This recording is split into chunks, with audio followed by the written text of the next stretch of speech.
కోపం మీద నీకు కంట్రోల్ ఉండాలండి. ఇది మీ జీవిత శైలిలో కూడా అన్వయించుకోవచ్చు. అంతగాని మనకి నచ్చంది చేశాడు కదా అని ఉగ్రంగా ఊగిపోయి చేతులు చూసి బెదిరించి అక్కడ అంతవరకు విన్నది పోయింది, భగవంతుడు పోయాడు. ఏం ప్రయోజనం అండి వీటి వల్ల? తనను తాను నిగ్రహించుకోగలగాలి. అంటే ఆగ్రహం కూడా ఒక ఆయుధం, అది ప్రయోగించడం చేతనవ్వాలి. అందుకే మా అమ్మ చేతిలో క్రోధాకార అంకుశోజ్వల, క్రోధం విడిచిపెట్టలేదు, అంకుశంలో పట్టుకుంది. ఎవరిని నేను పొడవదలుచుకుంటే పొడుస్తుంది, తీసేయాలంటే తీసేస్తుంది. అందుకే వాళ్ళ చేతుల్లో ఆయుధాలు ఉంటాయి, అందుకని ఆయుధాలు చేతులు వాళ్ళు ఉండరు. అది మన చేతిలో కోపం ఉండగానే కోపం చేతిలో మనం ఉండకూడదు, అది నిగ్రహం ఉండాలి. హనుమత్ స్వామి దగ్గర కనబడుతుంది, మీద అడుగడుగున పరిశీలించండి. అలా చూపిస్తాడు, మళ్ళీ అలా అవుతాడు.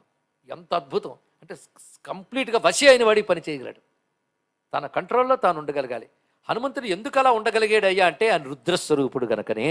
హనుమంతుడు మహారుద్రుడైన రుద్రస్వరూపం అనుకున్న గొప్పతనం.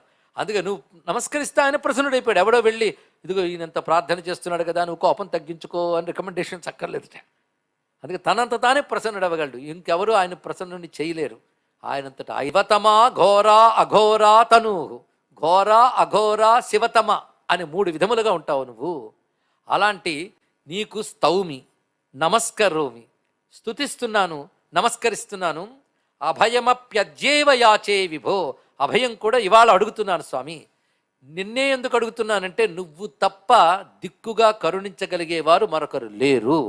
శివుడు తప్ప రక్షించేవాడు ఇంకోడు లేడు, రక్షించడానికి ఉన్నవాడు శివుడు. అందుకే త్వత్తక్కా శరణార్థినాం శరణద శ్రీ రుద్ర శంభో విభో అని అద్భుతమైనటువంటి స్తుతి.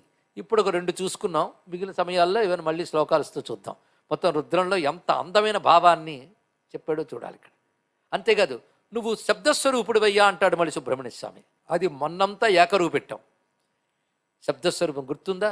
రుతిం నాదం, దాన్ని దదాతి, శబ్దమునిచ్చువాడు, శబ్దం ద్వారా పొందబడివాడు, శబ్దము యొక్క అంతమనందు ద్రవించువాడు. ఇన్ని రకాల భావాలు చెప్పుకున్నాం మొత్తం.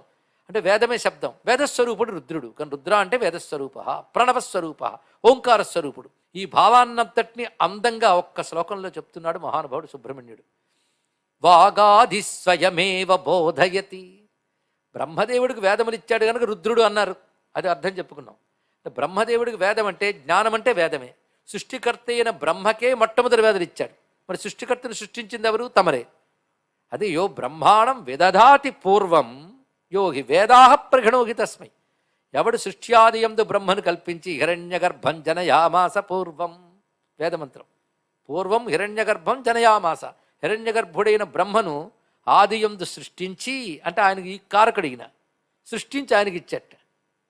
అది అద్భుతమైన అంశం. అందుకే బ్రహ్మదేవుడు జానిస్తే రుద్రుడు వచ్చాడని చెప్పుకున్నాం. బ్రహ్మకు ముందున్నవాడు వచ్చాడు. ఒక ఆయన మనం పిలిస్తే వచ్చాడంటే అప్పుడు వచ్చాడని అర్థం కాదు, ఉన్నవాడే పిలిస్తే వచ్చాడు. కానీ ఎప్పుడు ఉన్న పరమేశ్వరుడే బ్రహ్మదేవుడు ధ్యానం చేయడం వల్ల వచ్చాడు కనుక బ్రహ్మ వల్ల వచ్చాడు అనడానికి లేదు, ఆయన ముందే ఉన్నాడు ఇక్కడ. వచ్చి బ్రహ్మకి జ్ఞానాన్ని ఇచ్చాడు. ఏ జ్ఞానం వస్తే సృష్టి అంతా చక్కగా చేసుకోగలవో, సృష్టిలో వచ్చే వైపరీత్యాలకి చెదిరిపోకుండా నిలబడగలవో ఆ జ్ఞానం నీకు ఇస్తున్నాను అన్నాడు. అది ఒక్క